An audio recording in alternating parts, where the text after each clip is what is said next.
Mundra airport પરથી 2 એપ્રિલથી અમદાવાદ, મુંબઈ અને ગોવા માટે નવી વિમાની સેવા શરૂ થવા જઈ રહી છે। આ સેવા શરૂ થવાથી કચ્છ વિસ્તારની દેશના મહત્વના શહેરો સાથે સીધી હવાઈ જોડાણ સુલભ બનશે। નવી વિમાની સેવા વેપાર, ઉદ્યોગ અને પર્યટન ક્ષેત્ર માટે મહત્વપૂર્ણ સાબિત થશે। મુસાફરોને ઝડપી, આરામદાયક અને સમય બચત સાથેની મુસાફરીનો વિકલ્પ પણ છે। ખાસ કરી ઉદ્યોગ ક્ષેત્રે મુન્દ્રા અને આસપાસના વિસ્તારોમાં કાર્યરત કંપનીઓ માટે આ સેવા લાભદાયી બની રહેશે।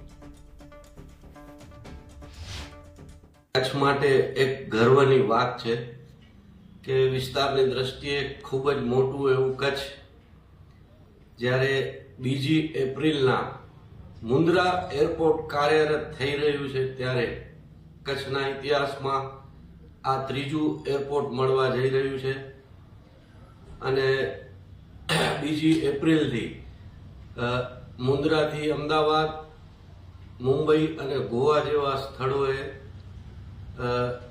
વિમાની સેવા ચાલુ થઈ રહી છે ત્યારે કચ્છના લોકોમાં ખૂબ જ ખુશીનો માહોલ છે। આનાથી પ્રવાસીઓને અને જે ઇન્ડસ્ટ્રીયાલિસ્ટ લોકો છે એમને પણ ખૂબ જ મોટો લાભ થશે।